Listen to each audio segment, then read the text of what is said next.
Hello, नमस्ते. स्वागत आहे तुमचं माझ्या चॅनलवर. आणि काल करंज्या केलेल्या आहेत आणि आज बनवणार आहे चकली. तर तुमचे काय काय फराळाचे पदार्थ झाले तर ते कमेंट करून नक्की सांगा. आणि चला आता आपण आज चकल्या बनवूया. चकल्या म्हटलं की कसं थोडंसं महिलांना टेन्शन येतं की चकली फसेल का, हसेल का, रुसेल का. तर चकलीचं योग्य प्रमाण जर घेतलं आणि तेलाचं वगैरे प्रमाण योग्य पद्धतीने जर घेतलं तर चकली फसत नाही, छान होते, मऊ असं खुसखुशीत आणि कुरकुरीत अशी चकली तयार होते. तर याच्या अगोदर मी भाजणीचा व्हिडिओ टाकलेला आहे, त्याचं पण अचूक प्रमाण दिलेलं आहे. आणि आज मी त्याच भाजणीची चकली तुमच्यासोबत शेअर करत आहे. तर चला आता आपण चकलीला सुरुवात करूया. आणि दिवाळीच्या सर्वांना खूप खूप शुभेच्छा. सगळ्यात अगोदर तर मी इथं ही जी ओढणी आहे तर ते स्कार्फ ते मी फरशीवर टाकून घेणार आहे. कारण पेपर किंवा असं काही कापड वगैरे टाकलं तर फरशी खराब होत नाही आणि साफ करायला फार त्रास होत नाही. ते उचलून, कारण दिवाळी म्हटलं तर खूप सारा पसारा पण असतो आणि खूप सारं तेलकट वगैरे होतं. तर हे आपलं सांडलं तर उचलायचं आणि धुवायला टाकायचं.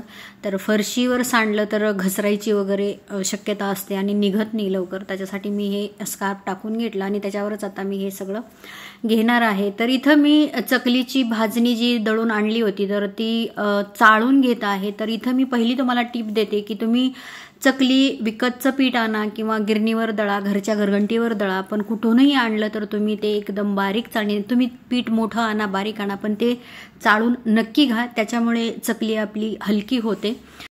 तर इथं मी एकूण 5 कप, तुम्ही पाहिलं असेल तर 5 कप पीठ जे आहे ते मी चाळून घेतलेलं आहे. आणि आता त्यात पूर्ण चाळून घेतल्यानंतर त्याच्यात मी एक करून मसाले टाकणार आहे. तर थंबनेलवर तुम्ही पाहिलं असेल की मी काय ट्रिक वापरली आहे आणि तेल न वापरता चकली कशी काय खुसखुशीत झाली. तर ते पाहण्यासाठी तुम्हाला हा माझा पूर्ण व्हिडिओ बघावा लागेल. आणि मी काय इन्ग्रेडियंट्स वापरलेलं आहे ते जे खास आहे ते, त्याच्यामुळे चकली एकदम खुसखुशीत झालेली आहे तेल न वापरता पण. तर व्हिडिओ तुम्ही पूर्ण बघा. तर पीठ चाळून घेतलेलं आहे आणि त्याच्यात मी 2 चमचे तिखट टाकलेलं आहे, जे आपलं घरचं तिखट असतं ते टाकलेलं आहे. 5 कपाला मी 5 चमचे तीळ टाकलेलं आहे. 2 चमचे मी जिरे कुटलेले टाकलेले आहेत. 1 चमचा ओवा टाकलेला आहे. हळद मी याच्यात टाकलेली नाहीये, त्याच्यामुळे चकलीचा कलर थोडासा माझा वेगळा दिसतोय, कारण मी हळद शक्यतो चकलीत वापरत नाही. तर मी हे मसाले जे आहेत तर ते आपले घरचेच आहेत, कुठलाही विकतचा मसाला मी वापरलेला नाहीये. 1 चमचा मीठ टाकलंय आणि याच्यात हे जे मी प्रमाण घेतलेलं आहे तर ते बरोबर झालेलं आहे. तर त्याच्यातही तुम्हाला तिखट मिठाचं प्रमाण तुम्ही तुमच्या आवडीप्रमाणे कमी जास्त करू शकता. पण जे मोहनाचं जे किंवा जे तेल म्हणा किंवा इतर कुठलंही आपण मोहनासाठी जे टाकतो ते आणि पीठ हे आपल्याला मोजूनच घ्यायचंय, तरच आपली चकली फसणार नाही आणि ती व्यवस्थित येईल. तर मी हे सगळं मिक्स करून घेतलंय. थोडक्यात मी इथं चकलीचं प्रीमिक्स तयार करून घेतलेलं आहे. आणि आता याची आपण उकड काढून घेणार आहे. इथं मी टेस्ट करून बघितलं याच्यात काही आणखीन टाकायची काही गरज आहे का, तर थोडंसं मीठ कमी होतं, तर आणखीन थोडंसं मी मीठ याच्यात ॲड केलेलं आहे. आणि आता ती जी चव आहे ती परफेक्ट चव झालेली आहे. आणि आता आपण याची उकड करून घेणार आहोत. तुम्हाला उकड करून घ्यायची नसेल तर तुम्ही गरम पाण्यात असंच पीठ असं मळू शकता. आता मी उकड काढून घेत आहे. तर आता उकड काढण्यासाठी इथं मी गॅसवर कढई ठेवलेली आहे आणि ज्या कपाने मी पीठ मोजून घेतलं होतं त्याच कपाने मी 4 कप पाणी घेणार आहे. इथं प्रमाण बघा, मी 5 कप पिठाला 4 कप पाणी वापरलेलं आहे. आणि त्याची आपल्याला उकड काढून घ्यायची आहे. जर आपण कधी आपण उकडीचे मोदक करतो तेव्हा बरोबरीने पाणी वापरतो, पण ते आपल्याला मऊ पाहिजे असतात, म्हणून आपण बरोबरीने पाणी पिठा इतकंच पाणी समप्रमाणात वापरतो. पण चकलीसाठी आपण कमी प्रमाणे म्हणजे 5-4 असं पाणी घ्यायचंय, कारण उकड ही आपल्याला कोरडी पाहिजे, पूर्ण ओलसर किंवा ओली उकड नाही पाहिजे, कारण त्याच्यामुळे चकली आपली मऊ होऊ शकते. तर हे जे इन्ग्रेडियंट्स आहेत तर हे आहे ते बटर, जी मी ट्रिक वापरलेली आहे. तर मी इथं तेल न वापरता याच्यात मी बटरचा वापर केलेला आहे. बटरऐवजी तुम्ही तुमच्या घरी काढलेलं लोणीही याच्यात वापरू शकता. आणि त्याचं प्रमाण बघा, पूर्ण सपाट चमचा पोहे खायचा असतो ना, तो मी इथं सपाट चमचा असा भरून सपाट करून घेतलेला आहे, फुल भरून घेतलेला नाही. आणि 5 कप पिठाला मी 4 चमचे बटर टाकलेलं आहे. तर आता हे छान मी असं उकळून घेणार आहे. आणि जे बाकीचे जे मसाले आहेत ते तुम्ही या पाण्यात घालून उकळलं तरी पण चालतं, पण मी पिठात मिक्स करून घेतलेलं आहे. आता याला छान उकळी आलेली आहे. आणि हाच तो पदार्थ होता जी मी ट्रिक थंबनेलवर जी ट्रिक वापरली, थंबनेलवर जे लिहिलेलं आहे मी काय ट्रिक वापरलेली आहे, तर हेच ती वस्तू होती किंवा हेच इन्ग्रेडियंट्स होतं मी जे सिक्रेट वापरलेलं आहे. तर पाणी छान उकळी आल्यानंतर मी गॅस बंद केलेला आहे. आणि जे 5 कप पीठ होतं ते मी चाळून घेतलं होतं, ते मी थोडं थोडं करून मी या उकळत्या पाण्यात मिक्स करून घेणार आहे. एकदम टाकू नका, एकदम जर टाकलं तर पूर्ण लगदा होऊन बसेल, पूर्ण पिठाला चांगली वाफ लागणार नाही. त्याच्यासाठी तुम्ही थोडं थोडं करूनच पीठ या उकळत्या पाण्यात टाका. आणि पीठ कोरडं जरी असलं तरी त्याला छान अशी वाफ बसली ना तर खूप छान चकली आपली खुसखुशीत होते. तर मी थोडं थोडं करून या पिठाला छान मी मिक्स करून घेत आहे. आणि आता इथं सगळ्यात शेवटी मी राहिलेलं पूर्ण पीठ जे आहे ते मिक्स करून घेतलेलं आहे. आणि छान जी उकड आहे तर ती मी छान अशी मिक्स करून घेणार आहे. आणि हे आपलं कोरडं जरी पीठ असलं तर त्याला वाफ चांगली लागली ना तर छान आपली चकली तयार होते. आणि एक 5 ते 10 मिनटं आणि 5 ते 10 मिनटंच आपल्याला झाकण लावून त्याला छान पिठाची उकड दणदणीत वाफ काढून घ्यायची आहे. तर वाफ जास्त वेळ द्यायची नाही आहे, 5 ते 10 मिनटं द्यायची आहे. आणि फार जर मऊ आपली उकड असेल तर चकली मऊ पडण्याची शक्यता असते, त्याच्यामुळे उकड आपली कोरडीच असायला पाहिजे. तर मी आता हिच्यावर झाकण लावून घेते. आणि लाईट नसल्यामुळे थोडासा व्हिडिओ क्लिअर दिसत नाही, अंधार वाटत आहे. तर लाईटच नाही आहे सकाळपासून, त्याच्यामुळे अंधार दिसत आहे. तर आता ही मी उकड आहे ती झाकून एक 10 मिनटं त्याला छान अशी वाफ येऊ देणार आहे. तर बघा ही उकड छान तिला दणदणीत अशी वाफ आलेली आहे. आणि आता ही मी उकड जी आहे ती परातीत काढून घेणार आहे. तर बघा पूर्ण उकड अशी मऊ नाहीये, एकदम कोरडी कोरडी अशी उकड दिसत आहे. आणि मी जे हे प्रमाण वापरलेलं आहे ते असंच वापरलेलं आहे, त्याच्यात मी एक्स्ट्रा काही परत ॲड केलेलं नाही. आणि अतिशय खुसखुशीत आणि कुरकुरीत अशी ही चकली तयार झालेली आहे. तुम्ही जर योग्य प्रमाणात जर चकली पीठ किंवा तेलाचं मोहन असेल तर तुम्ही योग्य प्रमाणात जर घेतलं तर चकली आपली कधीच फसत नाही आहे. तर ही उकड गरम गरमच मी थोडीशी मळून घेत होते आणि गरम गरमच मळून घ्यायची आहे.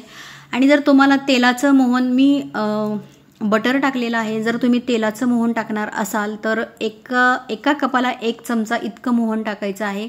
हे बटर होतं आणि मेल्ट झालेलं नव्हतं, त्याच्यामुळे मी 5 कपाला 4 चमचे बटर टाकलेलं आहे. तर ही उकड थोडी गरम असतानाच मळून घ्यायची आहे. जर आवश्यकता वाटली तरच पाणी लावायचं आहे, नाहीतर मग पाणी लावायची गरज नाही आहे. ही जर उकड पातळ झाली तर चकली मऊ होते, त्याच्यासाठी आपल्याला उकड थोडी घट्टच ठेवायची आहे. तर मी पाणी साईडला घेतलं होतं पण पाण्याची आवश्यकता लागलीच नाही, म्हणून मी त्याच पाण्यात जे उकळलेलं पाणी होतं त्याच पाण्यात मी हा पूर्ण पीठ जे आहे उकड जी आहे ती मळून घेतलेली आहे.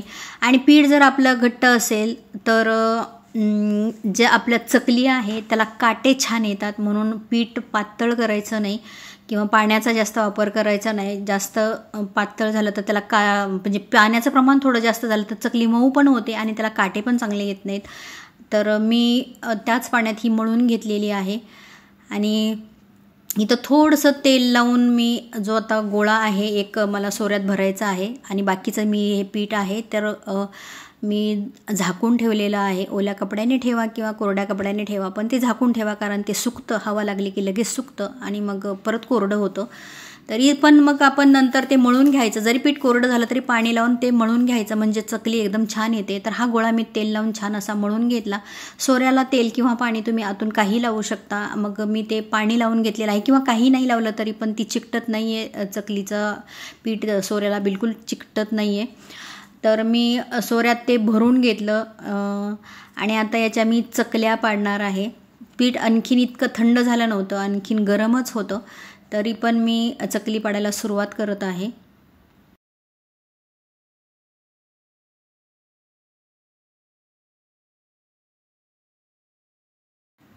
तर इथं मी चकल्या पाडायला सुरुवात केलेली आहे. मी इथं कुठेही व्हिडिओ स्किप केलेला नाही आहे किंवा कुठेही कट केलेला नाही. जसं मी केलेला आहे तसाच हा व्हिडिओ आहे आणि एकदम छान चकल्या झालेल्या आहेत. तुम्ही पूर्ण व्हिडिओ बघा.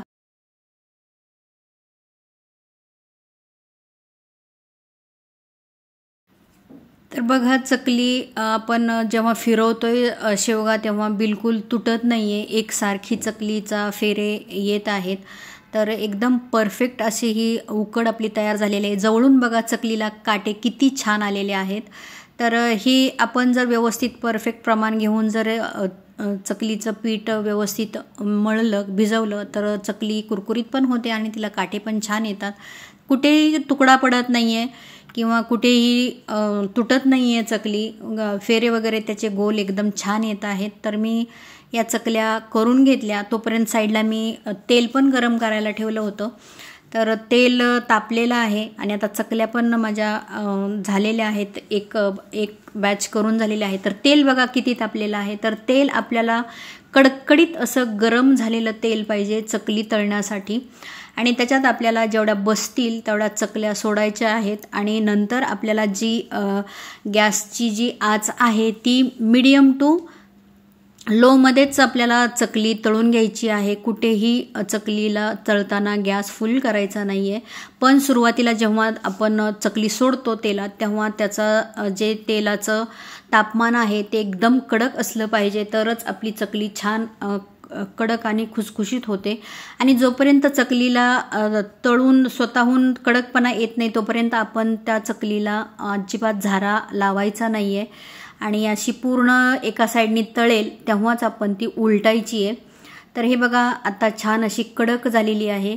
जेव्हा आपण मऊ असताना जर चकलीला झारा किंवा चमचा वगैरे लावला तर त्याचे तुकडे पडण्याची शक्यता जास्त असते. म्हणून आपण एका साईडनी पूर्ण कडक झाल्याशिवाय चकली तेलात पलटायची नाही.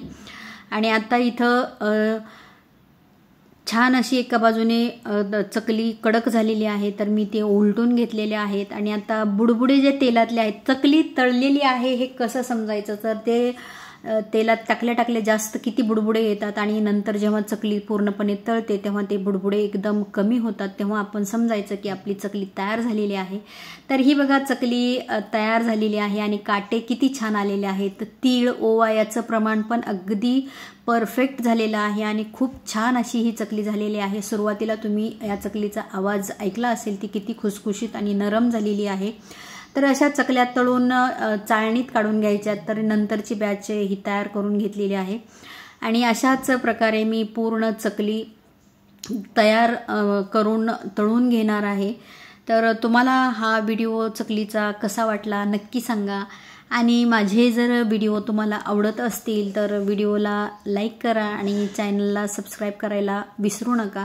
तर इथे अशाच प्रकारे मी सगळ्या ज्या चकल्या आहेत तर त्या तळून घेतलेल्या आहेत. अतिशय सुंदर अशा चकल्या झालेल्या आहेत. तर या दिवाळीत तुम्ही याप्रमाणे चकल्या करून बघा आणि जर तुमची चकली छान झाली तर नक्कीच मला कमेंटमध्ये सांगा. आणि दिवाळीच्या तुम्हा सर्वांना खूप खूप शुभेच्छा. तर बघा किती चकल्या माझ्या तळून झालेल्या आहेत. खूप साऱ्या शुभेच्छा तुम्हाला माझ्या परिवाराकडून. तुमच्या संपूर्ण परिवाराला दिवाळीच्या शुभेच्छा. आज वसुबारस आहे.